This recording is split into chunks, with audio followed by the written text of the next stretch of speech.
Bonjour, bienvenue sur LC41, c'est Axel. Et aujourd'hui, je vais vous parler de préparation de vol à destination ou au départ de grands aéroports commerciaux. Stay tuned.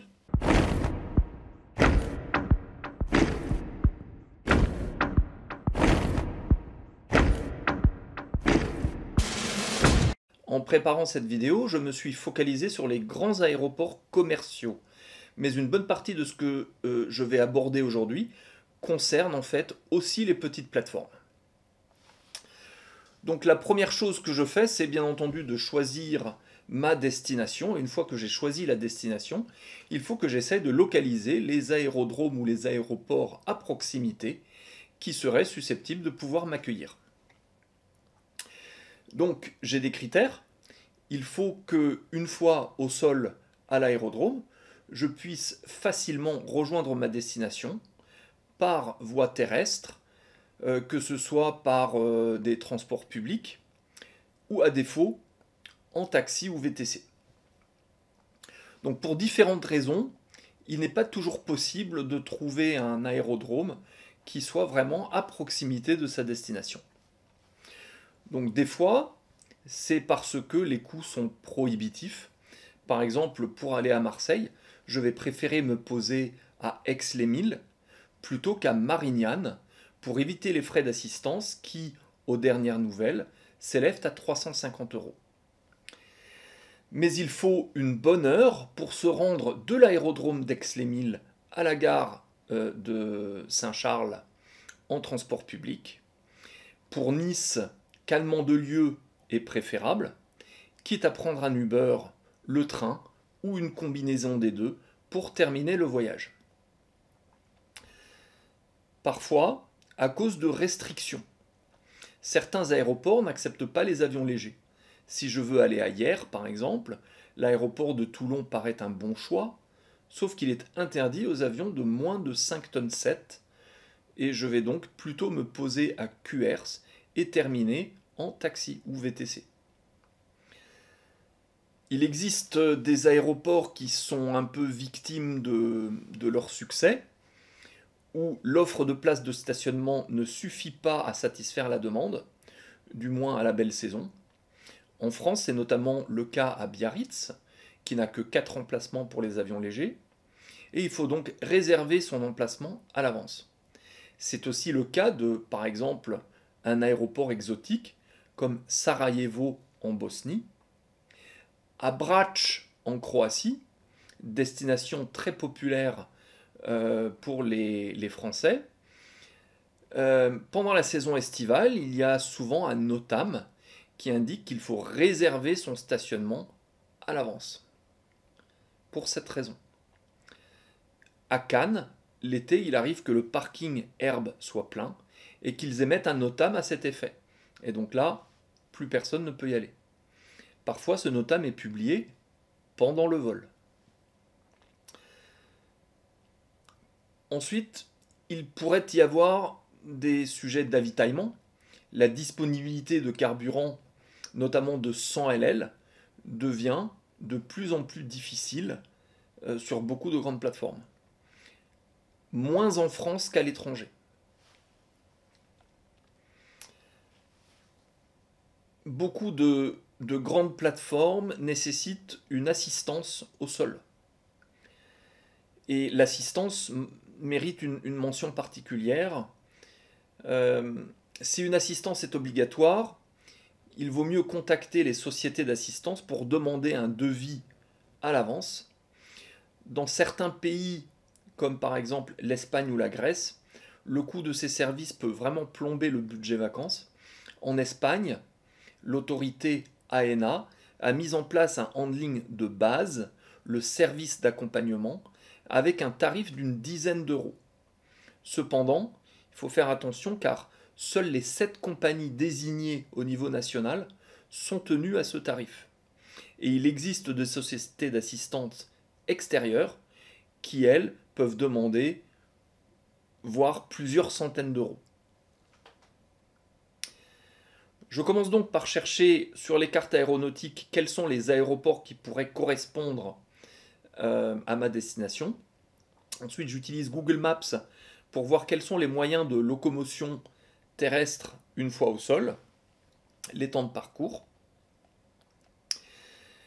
Après, je consulte l'AIP et les NOTAM pour voir quelles sont les éventuelles restrictions, si une assistance au sol est obligatoire, si une autorisation préalable est requise. Je regarde aussi dans l'AIP s'il y a le carburant dont j'aurais éventuellement besoin. En général, je préfère un aérodrome avec des procédures aux instruments pour éviter d'y rester bloqué. En IFR, il faut voir si l'aéroport est coordonné, dans quel cas il faut demander un créneau d'arrivée, un créneau de départ.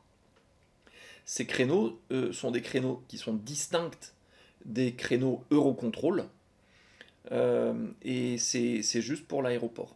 Tandis que les créneaux Eurocontrol, c'est pour des régulations en route. Concernant le volet des coûts, on peut facilement trouver la brochure tarifaire des aéroports sur Internet. Il faut ensuite la parcourir et additionner tous les coûts qui nous concernent, y compris le tarif horaire du stationnement. Pour ce qui est de l'assistance, si requise, le mieux est de demander un devis à plusieurs sociétés avant de s'engager.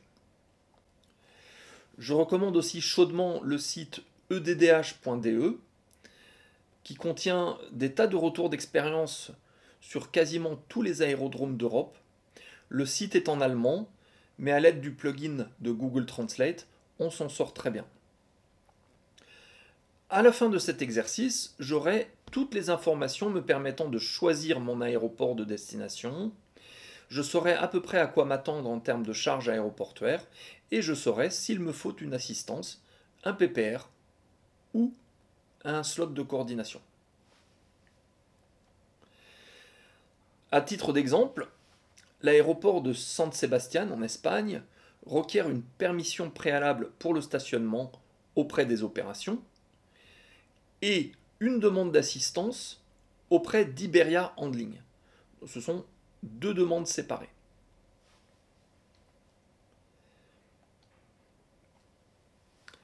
Donc une fois que j'ai choisi mon aéroport de destination, que j'ai obtenu une éventuelle autorisation préalable, que j'ai éventuellement commandé l'assistance, il faut préparer le vol.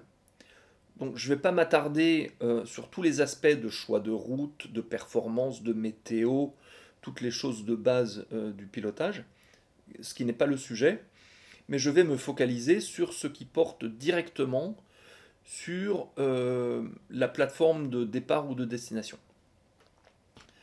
Je vais donc arriver sur un aéroport avec potentiellement beaucoup de trafic commercial, avec un roulage potentiellement long et sinueux, dans un avion dans lequel on est assis bas, d'où on a du mal à lire le marquage au sol. Des fois, on a la chance de bénéficier d'un follow me, mais ce n'est pas toujours le cas. Je dois donc être bien préparé de tout point de vue, surtout en monopilote.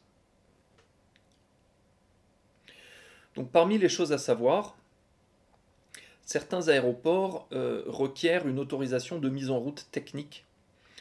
Donc c'est le gestionnaire de l'aire de stationnement, donc c'est pas toujours la fréquence sol, mais ça peut être une fréquence apron. Donc sur ces aéroports, il faut, avant de démarrer le moteur, faire une demande de mise en route technique. Et ça, c'est pour assurer la sécurité de l'aire de stationnement. Il peut aussi y avoir des procédures particulières sur l'utilisation du transpondeur.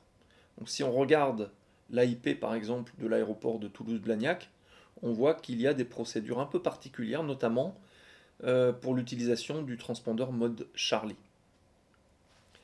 À San Sebastián, il y a une procédure très particulière pour le coup, pour entrer et sortir de l'aire de stationnement. Donc à l'arrivée, il faut arrêter le moteur une fois arrivé sur une bande spéciale, il y a un marquage spécial au sol, où il faut s'arrêter, il faut arrêter le moteur, sortir de l'avion, et tracter l'avion manuellement jusqu'à son emplacement désigné. Et ensuite, au départ, c'est la procédure inverse.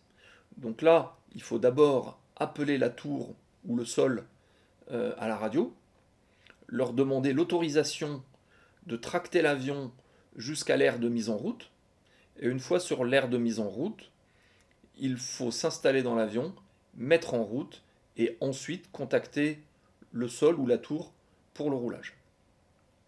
Si on vole en IFR et que on arrive ou on part d'un aéroport soi-disant coordonné, il faut faire une demande de créneau auprès de Coor en France ou l'organisme équivalent à l'étranger, et il faut respecter les délais pour la demande de mise en route IFR.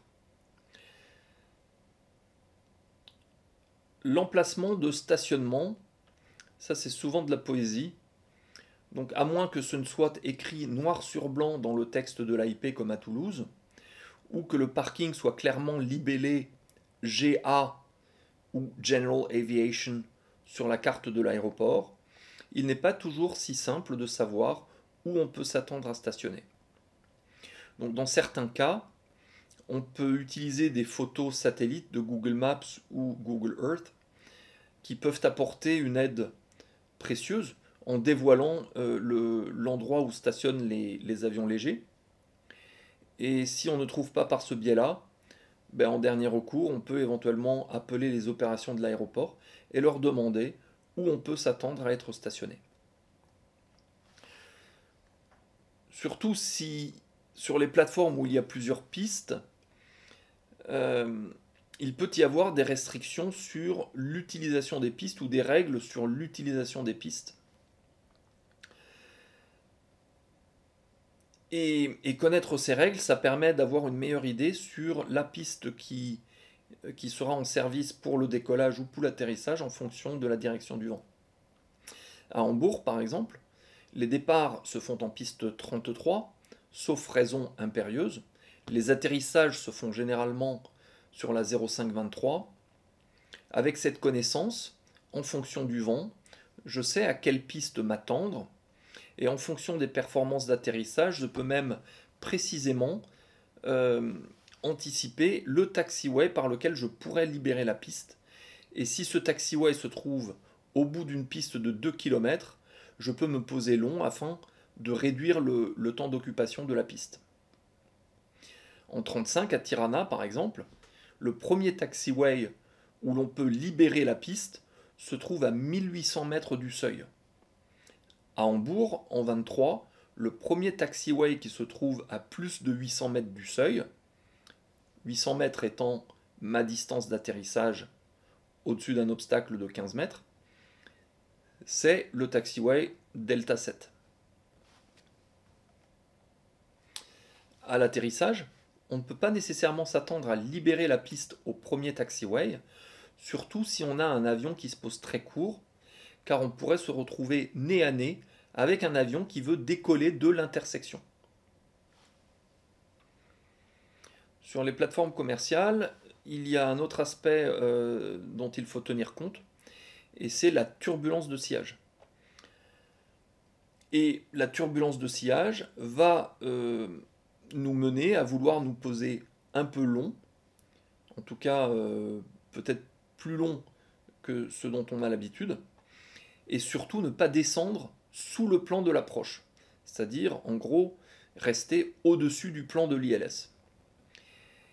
Et ceci pour mitiger le risque de turbulence de sillage. Donc par conséquent, on ne se posera pas avant le point d'aboutissement qui se trouve à environ 400 mètres du seuil, où le plan intersecte la piste, voire même encore plus loin, tout du moins si un avion de ligne nous a précédés. Au décollage, on prendra aussi soin de décoller avant l'avion qui nous précède, afin d'évoluer au-dessus de sa trajectoire.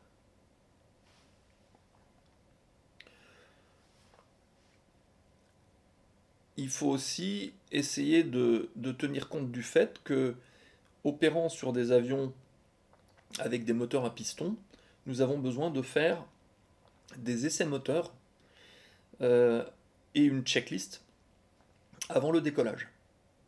Très souvent, les avions de ligne, quand ils arrivent au point d'arrêt, eux, ils sont prêts à décoller. mais ce n'est souvent pas notre cas.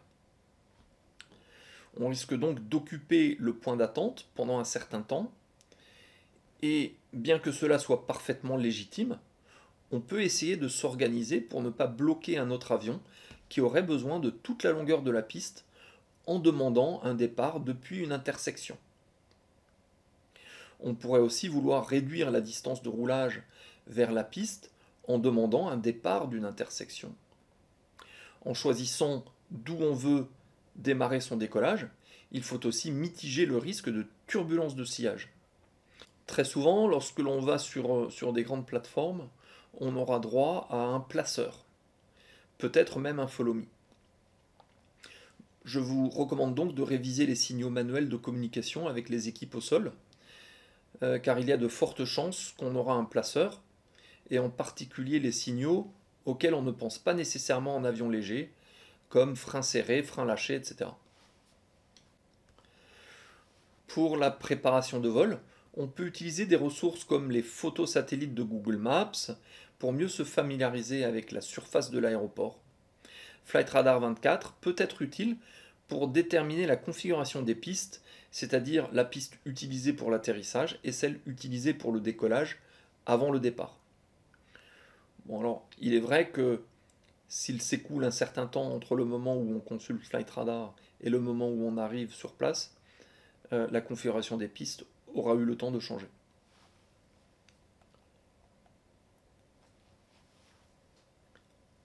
Donc finalement vient la phase d'exécution du vol, avec l'arrivée sur un aéroport inconnu, le roulage au sol, le stationnement, etc. Mais plus tard, aussi la mise en route pour repartir, le roulage et le départ. Et là aussi, il faut se soumettre aux procédures de l'aéroport et prendre quelques précautions par rapport aux autres avions. On va essayer d'obtenir l'ATIS aussitôt que possible, afin de connaître la piste en service, essayer d'anticiper le cheminement que le contrôle va nous demander, préparer l'atterrissage, prévoir le taxiway par lequel on va libérer la piste et réviser l'itinéraire de roulage au sol. L'aéroport a potentiellement beaucoup de trafic commercial, bien plus rapide que nous. Je pourrais être mis en attente quelque part, le temps que le contrôleur trouve ou crée une ouverture dans le trafic pour me permettre de rejoindre la finale. Pendant l'attente, il faut prévoir de réduire la puissance afin de conserver du carburant et réduire l'espace nécessaire à l'attente. Faire un virage continu peut déclencher une nausée chez les passagers. Ne me demandez pas comment je le sais. Et afin d'éviter cela, je préfère faire des hippodromes avec des lignes droites de 1 minute parallèle à la piste. Et cela est moins susceptible de provoquer des nausées. S'il y a du vent, il faudra faire attention à ne pas dériver vers la piste. Plus on ralentit, plus l'angle de correction de la dérive va être important.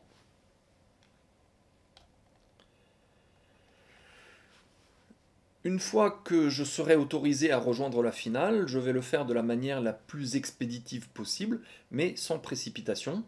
Ça ne sert à rien d'être expéditif pour ensuite bloquer la piste avec l'épave. Je vais donc être stabilisé au moins à 500 pieds sol, en configuration d'atterrissage. J'aurai préalablement décidé si je veux me poser avec ou sans volet, en fonction des performances de l'avion. La piste sera certainement suffisamment longue pour se poser sans volet, si cela est prévu par le manuel de vol, et l'avantage est que je pourrai adopter une vitesse un peu supérieure en finale, sans volet.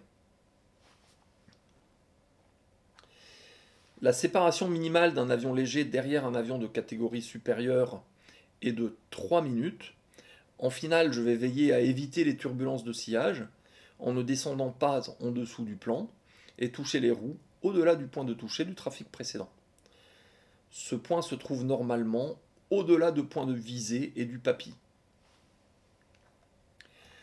Si l'avion est équipé d'un transpondeur mode S, avec sélection automatique du mode air-sol, il suffit généralement de saisir le code transpondeur avant le roulage, vérifier que l'indicatif est correct et garder le transpondeur allumé jusqu'à l'aire de stationnement. Si on a un transpondeur mode AC, il est possible qu'il faille sélectionner le mode A pour le roulage et C avant le décollage, conformément aux procédures de l'aéroport énoncées dans l'AIP. Au roulage, je vais garder une distance très respectueuse derrière tout avion à réaction afin d'éviter de me faire souffler, surtout lorsqu'il se met en mouvement depuis un arrêt complet. Si jamais j'ai un follow-me du parking jusqu'à l'aire de manœuvre, c'est à moi de demander l'autorisation de roulage lorsque je suis prêt. Maintenir aussi une distance respectueuse derrière le follow-me, car les distances de freinage d'une voiture sont bien supérieures sont bien meilleures, sont bien inférieures en fait aux distances de freinage d'un avion. Bon, ben avec cela, je suis arrivé au bout de mon sujet. Je vous remercie de m'avoir suivi. J'espère que la saison aéronautique sera belle, que vous prévoyez des tas de vols. N'hésitez pas à regarder un peu dans mon contenu, j'ai fait une vidéo précédemment que vous trouverez là en haut qui porte sur la préparation de vol vers l'étranger et donc en particulier où trouver les informations dont on a besoin pour préparer un vol vers l'étranger, comment sont structurées les AIP et tout ça. N'hésitez pas à mettre un pouce sur cette vidéo si vous avez apprécié. Et puis je vous souhaite d'excellents vols, un très bon été, même si je referai certainement une vidéo d'ici là.